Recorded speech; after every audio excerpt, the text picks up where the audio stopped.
Vande Matram. Walking across the transformation journey at Gyanam has given us a bunch of experiences.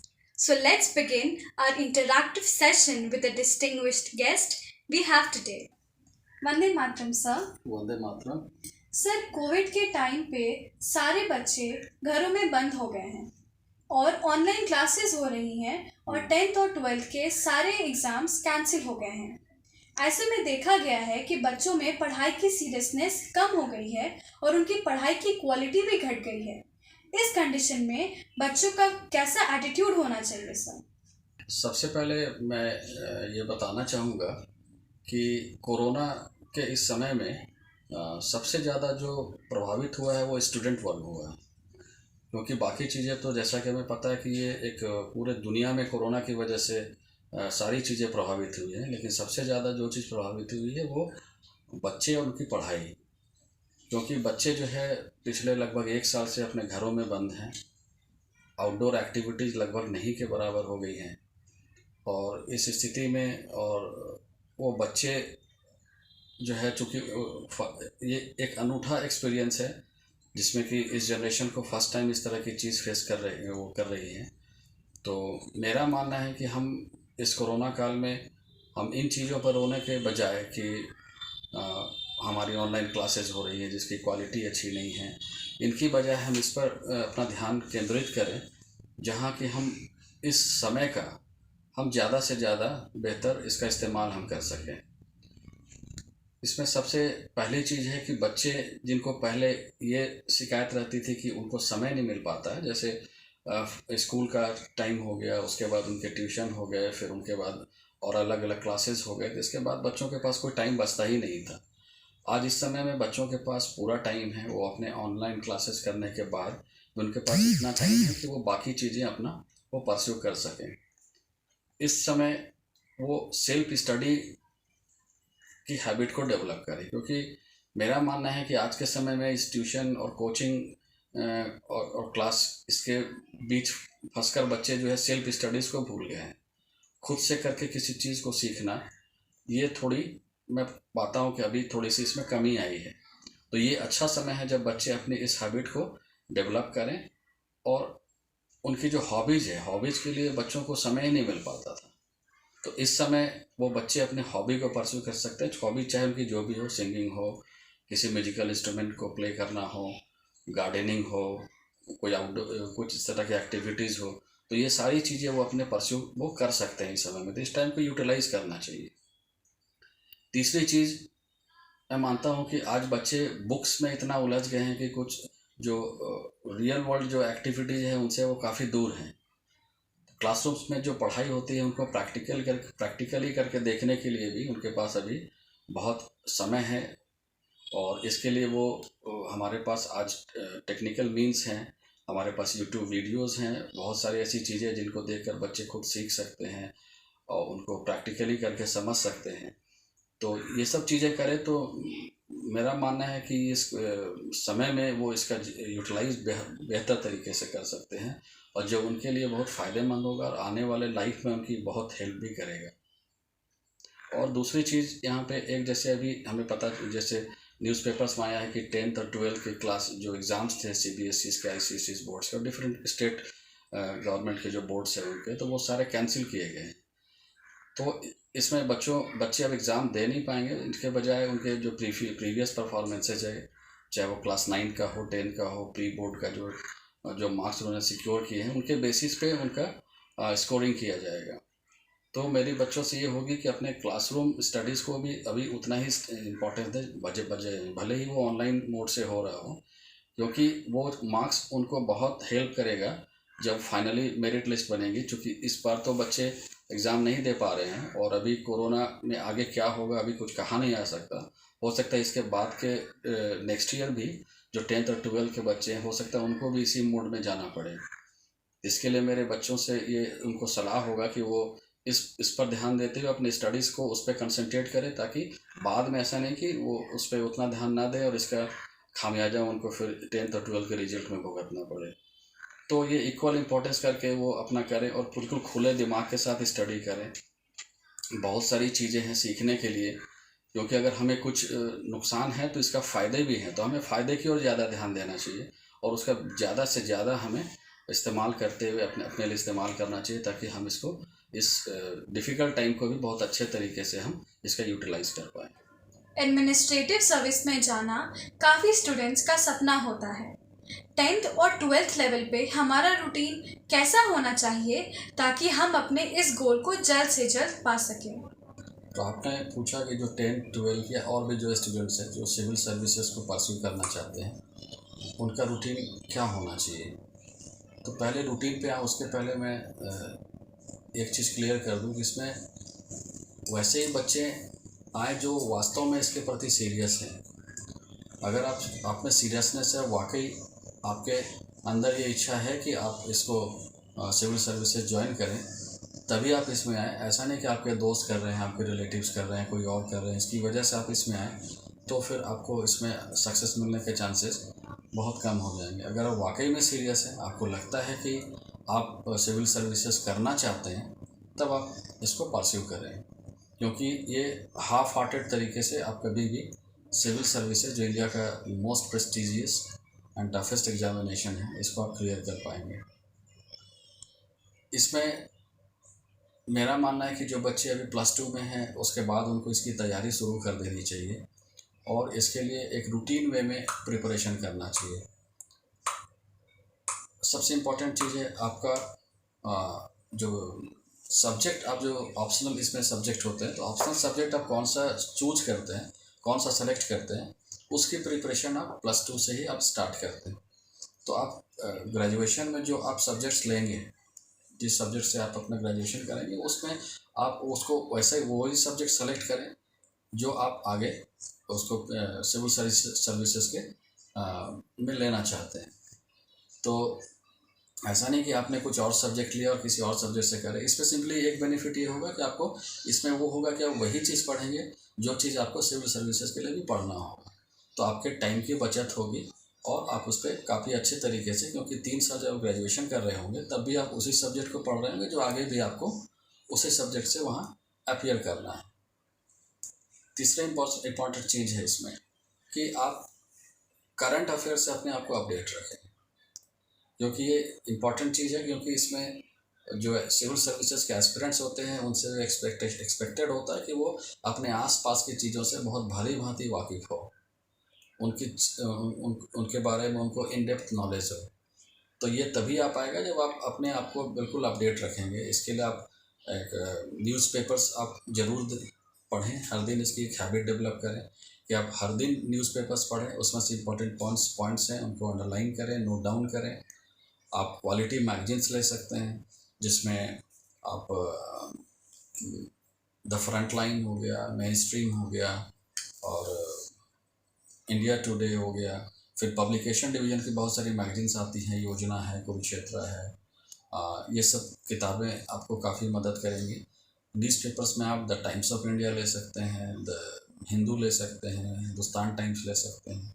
तो ये सब newspapers जो है आपको बहुत अच्छे तरीके से अपडेट कराएंगे, बशर्ते कि आप इनको बहुत ध्यान से पढ़ें, चीज़ों को समझें, राष्ट्रीय अंतर्राष्ट्रीय जो सारी घटनाएं हो रही उनके बारे में एक प्रॉपर नॉलेज रखें, कंट्री की इकोनॉमी है, जियोग्राफी, क्योंकि इसमें ये इतना वास्ट फील्ड है कि आपको एक दिन में आप कुछ नहीं कर पाएंगे। तो आप एक रेगुलर हैबिट करें और धीरे धीरे आप देखेंगे कि उस समय के बाद हर चीज़ के बारे में आपकी अंडरस्टैंडिंग बढ़ती जाएगी, उसका लेवल बढ़ता जाएगा और आप अपने आप को काफ़ी कंफर्टेबल फील करेंगे।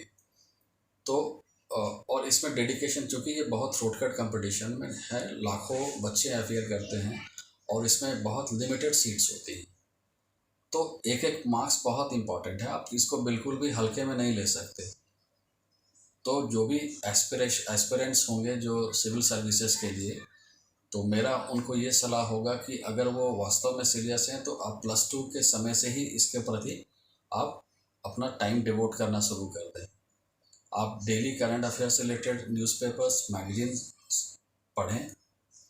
आप जो सब्जेक्ट आप अपने ऑप्शंस के लिए सेलेक्ट करना चाहते हैं उसको बहुत अच्छे तरीके से सेलेक्ट करें, काफ़ी सोच समझ के, क्योंकि वो 2-3 चीज़ें उसमें काफ़ी इंपॉर्टेंट है। वो सब्जेक्ट आपका मार्क्स फेचिंग होना चाहिए, आपको मार्क्स जिस सब्जेक्ट में अच्छे आते हो आप उस समय आप ट्रेंड देख लें कि सब्जेक्ट में ज़्यादा मार्क्स स्कोरिंग हो रहा है।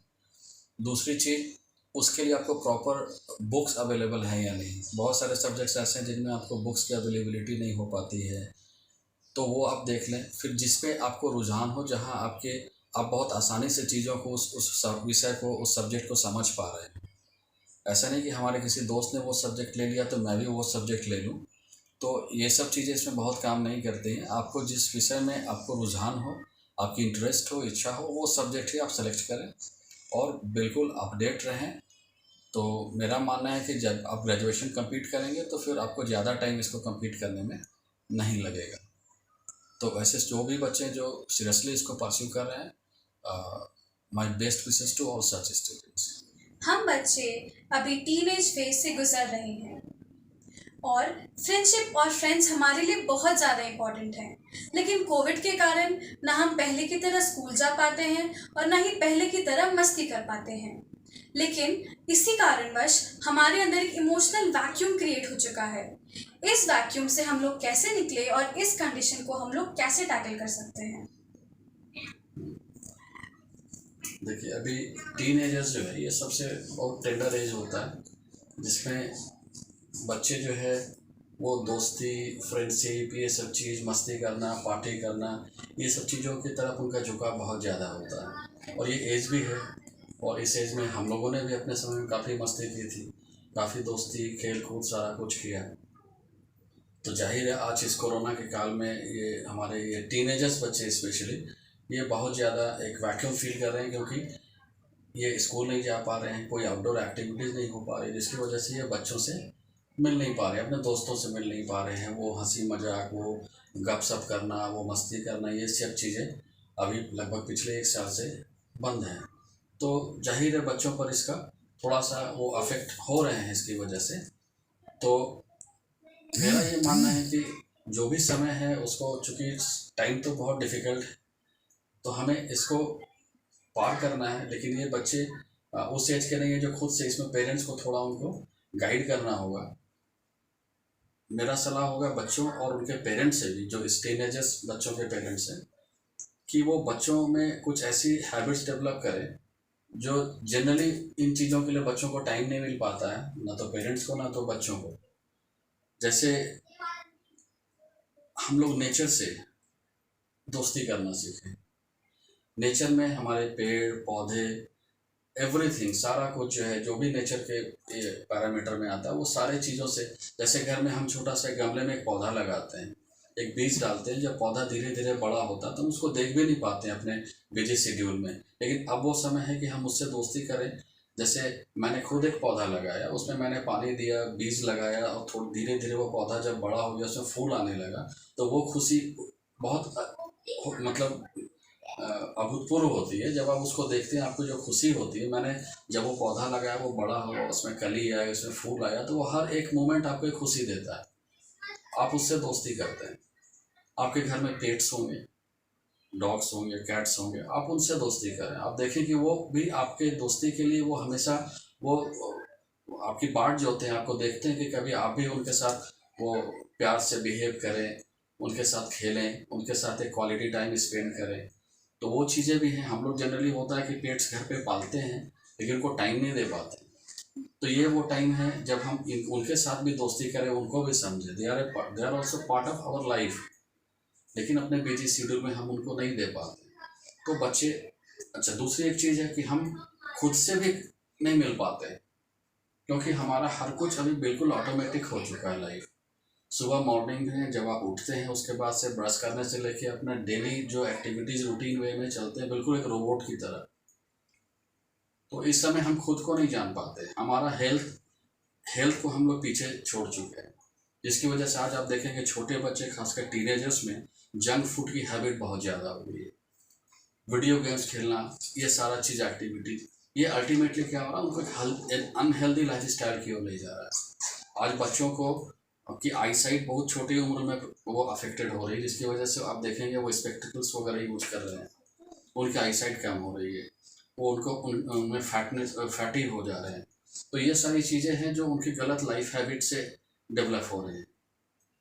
तो अब ये टाइम है कि हम इस चीज़ पे थोड़ा फोकस करें, अपने हेल्थ की ओर खुद से हम बातें करें, अपने आप को समझें, अपने शरीर को समझें कि हमें क्या राइट डाइट लेना चाहिए, एक्सरसाइज रेगुलर एक करना चाहिए।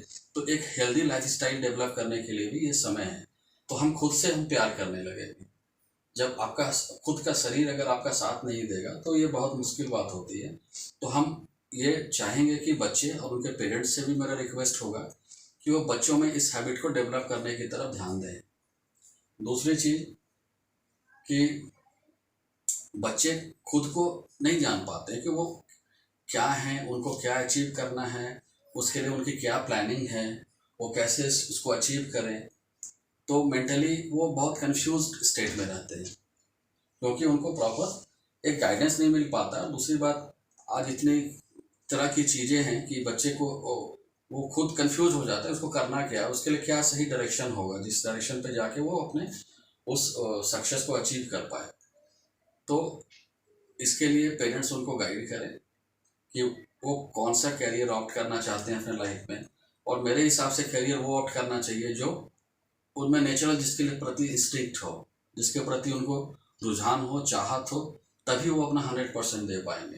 तो ये भी टाइम है कि वो अपने कैरियर को डिसाइड करने के लिए टाइम दें, थोड़ा सा ध्यान और मेडिटेशन वगैरह पर ध्यान दें, जिससे कि वो खुद के अपने इनर सेल्फ जो होता है उससे बात करें, उससे समझ पाएँ और खुद को समझें। तो ये मेडिकल उसके जो मेंटल फिटनेस, फिजिकल फिटनेस और खुद को अपने पेरेंट्स से, अपने पेट्स से, अपने घर में लगे फूल पौधों से, इन सब से खुद को कनेक्ट करने की कोशिश करनी चाहिए क्योंकि ये हमारे लाइफ के इंटीग्रल पार्ट है। तो ऐसा नहीं कि दोस्ती जरूरी है, लेकिन ये भी हमारे दोस्त हैं। तो इस पे हमको करना ध्यान देना चाहिए। दूसरी चीज़ कि आज ऐसा नहीं है, पहले ज़माने में तो था कि अगर आप कोई दूर है आपसे तो आप उससे ना बात कर पा रहे हैं। पहले के समय तो चिट्ठियाँ लिखी जाती थी जो 10 दिन 15 दिन के बाद वो पहुंचा करती थी। आज के समय में हमारे पास इंटरनेट है, मोबाइल फ़ोन से हम इमीडिएटली किसी के साथ विद इन सेकेंड्स कॉन्टैक्ट कर सकते हैं through video call and all. We can have Zoom meeting also with our friends. हम अपनी बातों को रख सकते हैं, पहुँचा सकते हैं। तो ये सब मीडियम्स अवेलेबल हैं। तो मेरा मानना है कि हम इस चीज़ पे एक प्रॉपर बैलेंस बना के चलें ताकि हम अपने दोस्तों के साथ भी इंटरेक्ट कर पाएँ और हम खुद को पहचान पाएँ, अपने कैरियर को एक हम सेलेक्ट कर सकें, उसको राइटली परस्यू कर सकें। फिजिकल फिटनेस और मेंटल फिटनेस की ओर भी ध्यान दें और स्पिरिचुअल फिटनेस की ओर भी ध्यान दें। So friends, we learned a lot of things today, and when we listen carefully to those things, these things will play a huge role in shaping our future. This journey of transformation will be continued. Till then, goodbye, take care, and Jai Hind.